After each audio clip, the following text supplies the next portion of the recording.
সকালে ঘুম থেকে উঠে গোবর ছড়াটা দিয়েছি, গোবর ছড়া দিয়ে পুকুর পাড়ে গিয়েছিলাম বাসন ধুতে। আর বাসন ধুয়ে নিয়ে এসে দেখি একজন নয় দুজন নয়, একদম তিনজন হনুমান এসে উপস্থিত আমার বাড়িতে। তো ওদেরকে দেখতে পেয়ে ছুটে গিয়ে ছাদ থেকে ফোনটা নিয়ে এসে একটু ভিডিও বানিয়ে নিলাম। আর তোমাদের দাদাভাইকে বলছি, দেখো 3জন হনুমান এসেছে। তো বললো যে কলা আছে, ওদেরকে কলা খেতে দাও। তো আমি বাড়িতে গিয়ে আবার ওদের জন্য কলা নিয়ে এলাম। তো জানো তো বন্ধুরা, ওদেরকে কলা দিতে না আমার হাত থেকে ভুলবশত কলাটা মাটিতে পড়ে গেছিলো। তো আমি কুড়াতে গেছি আর হনুমানটাও কুড়াতে গেছে। তো হনুমানের নখে আমার হাতটায় আঁচড় লেগে গেছে, পুরো একদম রক্ত বেরিয়ে গেছে। তো হনুমানের বিষ আছে কিনা জানি না, তো আমি একটু অ্যান্টিসেপ্টিক ক্রিম ছিল সেটাই লাগিয়ে নিয়েছি। আর এই যে দেখো খোসাগুলোকে ছাড়িয়ে খেয়েছে, খোসা সমেত কিন্তু কলা খায়নি। তো ওরা তো খেয়ে দিয়ে চলে গেল। তারপরে যে দেখো আমিও চলে এলাম রান্নাঘরে। তো রান্নাঘরে উনুনটা লাতা দেবো। তো গতকাল তো রাতে আমি সমস্ত কাজই গুছিয়ে রেখেছিলাম, রান্নাঘর লাতা দিয়ে তারপর গ্যাস মুছে সবটাই করে রেখেছিলাম, শুধু উনুনটা লাতা দিইনি। তার কারণ মাটি ছিল না বলে, মানে গোবরের যে বালতিটা ওই বালতিতে মাটি ছিল না। আর শুধু গোবর দিয়ে লাতা দিলে কী হয় বলো তো, ওই যে উনুনের যে কালিগুলো থাকে না, কালিগুলোর জন্য কালো দেখায়, ভালো লাগে না দেখতে। তো সেই জন্য একটু মাটি দিয়ে লাতা দিলে বেশ ভালো লাগে, একটু সাদা সাদা দেখায়। তো তারপরে এই যে দেখো লাতা দিয়ে দিলাম, আর চঙা আর বটিটাকে নিয়ে গিয়ে ওগুলোও ধুয়ে নিয়ে চলে এলাম। গতকাল তো রাতে গ্যাসটা মুছে রেখে দিয়েছিলাম, কিন্তু এই যে ওভেনগুলো আর ধোয়া হয়নি, তো এগুলো সব পুকুর পাড়ে ভেজানো ছিল। তো এখন ধুয়ে নিয়ে চলে এলাম আর একটু গরম জল করে নিলাম। তো তোমাদের দাদাভাইকে দিলাম, সাথে আমিও একটু নিয়ে নিলাম খাওয়ার জন্য।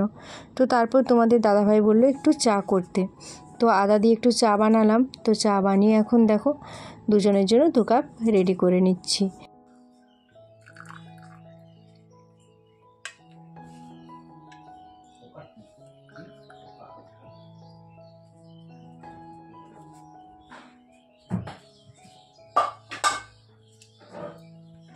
বাইরে এসে দেখি অনেকগুলো পায়রা এসেছে।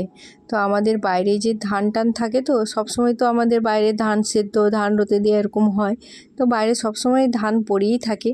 তো এগুলো খাওয়ার জন্যই এক ঝাঁক করে পায়রা চলে আসে। প্রতিদিন তো আমি তোমাদের সাথে আমার নিজের পুজো শেয়ার করি, তো আজ তোমাদের দাদাভাইয়ের পুজো শেয়ার করলাম। তো তোমাদের দাদাভাই আজকে সকালে পুজো করেছে। তো দেখো কত সুন্দর, প্রতিটা ফটোকে এত সুন্দর ফুল দিয়ে সাজিয়েছে। তো সত্যি কথা বলতে আমিও এত সুন্দর করে সাজিয়ে পুজো করতে পারি না, তোমাদের দাদাভাই কিন্তু খুব সুন্দর পুজো করে।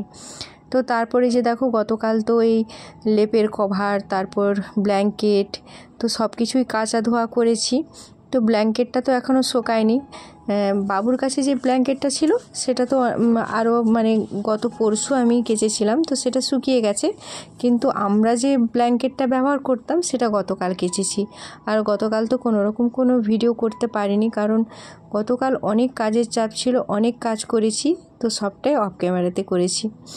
তো দেখো এই যে লেপের কভারটা কেচেছিলাম, তো সেটাই এখন পরিয়ে দিচ্ছি। আর এগুলো সমস্তটাই ভাঁজ করে আবার বাক্সর মধ্যে ভরে রেখে দেবো 1 বছরের জন্য।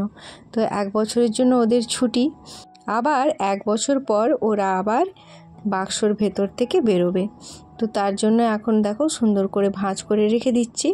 তবে এই লেপ বলো ব্ল্যাঙ্কেট বলো, এর মধ্যে না একটা করে যদি ন্যাপথলিন দিয়ে রাখা হয় তাহলে কিন্তু বেশ ভালো, একটা ভালো স্মেলও থাকে, আর জামা কাপড়ও কিন্তু ন্যাপথলিন দিলে ভালো থাকে। তো আগে তো এত সেন্ট পারফিউম এত কিছু ছিল না, তখন কিন্তু ওই ন্যাপথলিন দিয়েই আগের মানুষ কাজ চালাতো।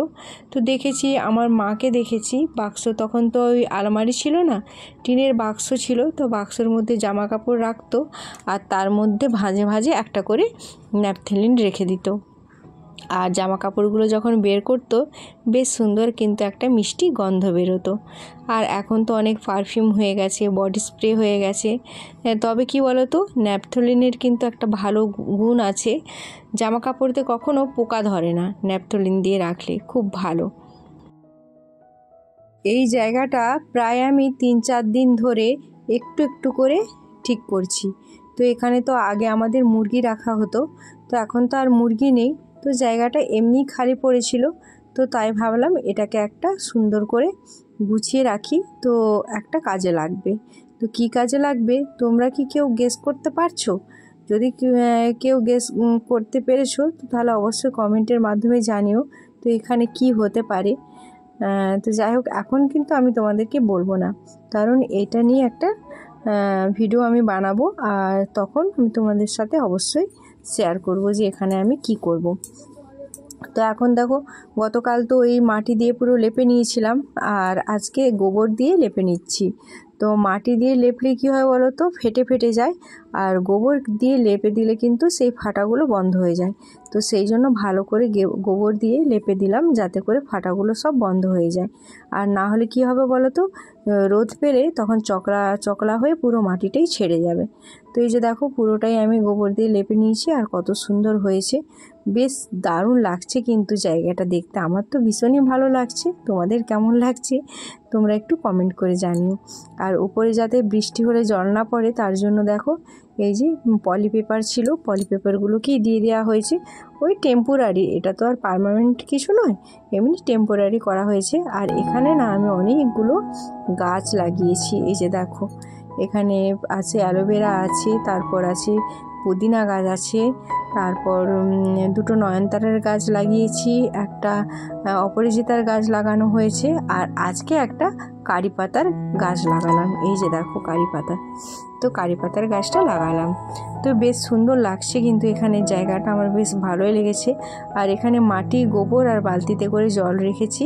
তোমাদের দাদাভাইকে বলেছি একটু মাটিটাকে কাদো করে রাখতে।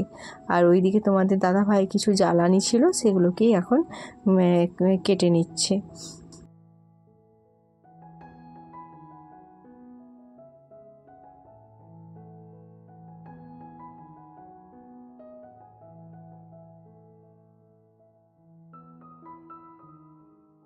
আর এখন দেখো, স্নান করে চলে এসেছি, আর আজ তো সোমবার, আমার নিরামিষ। তো তাই আলাদা একটা ছোট হাঁড়িতে করেই ভাত রান্না করলাম, 3 জন খাবো। তো আমি আমার জন্য আলু সেদ্ধ আর পটল সেদ্ধ করেছি, ভাতের মধ্যেই দিয়ে দিয়েছি। আর গতকাল রাতে তোমাদের দাদাভাই চিকেন নিয়ে এসেছিলো, তো সেই চিকেনের তরকারি এখনও পর্যন্ত আছে। তো সেটা দিয়েই তোমাদের দাদাভাই আর বাবুর হয়ে যাবে। আর একটু তোমাদের দাদাভাই বলেছে ঝিঙা পুড়তে, তো ঝিঙা পুড়বো, আর একটু টমেটো চাটনি করব। আর এই যে মাছওয়ালা কাকু 3 পিস লেজা দিয়ে গেছে, তো লেজাগুলোকে ভেজে রেখে দেবো। আর মানে মাছের কিছু করব না, কারণ আমি খাবো না, আর ওইদিকে মাংস আছে, তো তারপর মাছ রান্না করলে কেউ খাবে না, তো সেই জন্য মাছগুলোকে খালি ভেজে রেখে দিলাম। তো ওইদিকে দেখো, রান্নাবান্না আমার একদম কমপ্লিট হয়ে গেছে। আর আজকে গ্যাসেই সমস্ত কিছু রান্না করেছি, সমস্ত কিছু বলতে ভাত আর চাটনি আর মাছ ভাজাটা করেছি। আর মাংসর তরকারিটা সকালে একবার গরম করেছিলাম, তোমার দাদা ভাইয়ের একজন বন্ধু এসেছিলো, তো তাকে দিয়েছিলাম, তো ওই জন্য আমি আর গরম করিনি। আর যেহেতু আজকে অনেকটা তাড়াতাড়ি খাওয়া দাওয়া হয়ে যাবে, গতকাল থেকে তরকারিটা ছিল, তো সেই জন্য তোমাদের দাদাভাইকে বললাম তাড়াতাড়ি স্নান করে চলে এসো, কারণ ওরা স্নান করতে চলেও গেছে। আর তাই আর গরম করলাম না। আর এদিকে দেখো, গ্যাসটা মুছে ভালো করে ঢাকাও দিয়ে দিলাম। তো বন্ধুরা, তোমরা যারা এখনও পর্যন্ত আমার সাথে আছো তাদেরকে জানাই অসংখ্য ধন্যবাদ আর ভালোবাসা। তো তোমাদের কাছে একটি অনুরোধ, তোমরা ব্লগটি ছেড়ে যাওয়ার আগে অবশ্যই একটা লাইক কমেন্ট করে দিও। বন্ধুরা, দুপুরের খাওয়া দাওয়া করে একটু ছাদে এলাম, আর এত পরিমাণে গরম, প্রচণ্ড গরম, ফ্যান ছাড়া তো বসাই যাচ্ছে না একদম। মানে এইবার শুরু হলো কষ্টের দিন। তো দুপুরে খাওয়া দাওয়া করে তারপর জামা কাপড়গুলো তুলে নিয়ে এসেছি, এখনও পর্যন্ত ভাঁজ করিনি। তো ভাবলাম একটু রেস্ট নিয়ে নিই, তারপর করব, মানে ভাঁজ করব। আর আজকে দেখো, হনুমানকে খাওয়াতে যে কি হয়েছে দাঁড়াও তোমাদেরকে দেখাচ্ছি। তো এই যে দেখো, সকালে হনুমান এসেছিল, হনুমানকে কলা খাওয়াতে যেয়ে আমার হাতটার অবস্থা কি হয়েছে। মানে আমি কলাটা নিয়ে যাচ্ছি, আর ও কী করছে, মানে আমার হাত থেকে নেমে বলে হাতটা বাড়ি, মানে ঝট করে ঝাপকা মেরে নিয়েছে, আর ওর হাতের নখ ছিল, নখে পুরো ছেলা হয়ে গেছে। এই যে দেখো, এটাই হয়, এটাই হচ্ছে এই দুনিয়ার নিয়ম। তুমি যাকে যত ভালোবাসবে, যার জন্য যত করবে, সে তোমাকে ততটা বেশি আঘাত করবে, এটা থেকে প্রমাণ হয়। তো যাই হোক, চলো এখন একটু রেস্ট নয়, মানে ভিডিও এডিট করব। আর কালকে কি হয়েছে জানো তো, গতকালের ভিডিও এডিট করে ভয়েস ওভার দিয়ে সব কিছু ঠিকঠাক করে রেখেছি। আজকে সকালে কিছু ভিডিও ডিলিট করছিলাম, তো তার মধ্যে থেকে সে ভিডিও ডিলিট হয়ে গেছে। তো আজকে কি পোস্ট করব কিছু সে মানে আমার মাথা তো খারাপ হয়ে গেছিলো। তো তারপর আগের একটা ভিডিও মানে কিছু ভিডিও ক্লিপ তোলা ছিল, তো সেটাই এডিট করে ভয়েস ওভার দিয়ে পোস্ট করলাম। ছোট হলো, অনেকটাই ছোট হলো আর কি। যাই হোক, ছোট হোক বড় হোক, ভিডিও তো দিতেই হবে, কারণ এমনিতেই রিচ ডাউন হয়ে গেছে। তারপর যদি আবার ভিডিও দেওয়া বন্ধ করে দিই তাহলে তো আরোই আমার চ্যানেলের জন্য আরোই খারাপ হবে। আর মানে এই কদিন আগে, গত 2 দিন আগে আমি আবার 2 দিন ভিডিও দিতে পারিনি, বাড়িতে ছিলাম না, তো সেই কারণে।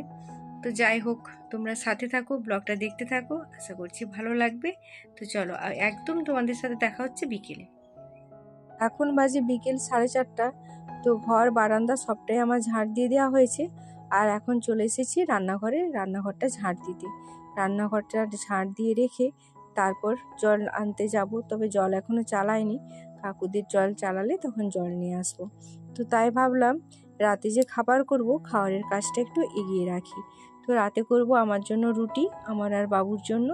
আর তোমাদের দাদাভাই জল দেওয়া ভাত খাবে, তো তার জন্য এই যে দেখো বেগুন কয়েকটা নিয়ে নিয়েছি, বেগুন আর বড়ি করে মাখাবো। আর মাছ আছে, মাছকে পেঁয়াজ লঙ্কা দিয়ে মাখাবো। তো ওই দিলে তোমাদের দাদাভাই খাওয়া হয়ে যাবে। আর আমার দুধ আছে, দুধ দিয়ে আমি আজকে রুটি খেয়ে নেব। তো রুটিগুলোকে আগে থেকে সমস্তটা বেলে নিয়েছিলাম, বেশি নয়, 8টা রুটি করছি, আমার 4টা, বাবুর 4টা। তো এই যে রুটিগুলো এখন সেঁকে নিচ্ছি। এখন পর্যন্ত সব কিছুই ঠিকঠাক ছিল। তো তারপর যে ঘটনাটা ঘটলো, সেই ঘটনাটা দেখে আমাদের সকলেরই মন খারাপ হয়ে গেল, কারণ ঝড় বৃষ্টি হচ্ছিল। তো সেটা তো তবু ঠিক ছিল, তো তার সাথে আবার শিলা, যেটা একেবারে এই সময়ের জন্য কাম্য নয়, কারণ প্রত্যেকের ধান ফুলে গেছে। এই সময় শিলা হওয়া মানে ভীষণ ভীষণ ক্ষতি আমাদের। তো এই যে দেখো কতগুলো শিলা পড়েছে, মানে এরকম বহু, বাইরটা পুরো সাদা হয়ে গেছে। তো চলো বন্ধুরা, আজকের ব্লগটা আমি এখানেই শেষ করছি, কারণ আর কোনো কিছু ভিডিও করার মতো মানসিক পরিস্থিতি নেই। তো চলো, সবাই ভালো থেকো, সুস্থ থেকো, নিজের খেয়াল রেখো, নিজের পরিবারের খেয়াল রেখো। তো চলো, আজকের মতো টাটা, বাই বাই, শুভরাত্রি।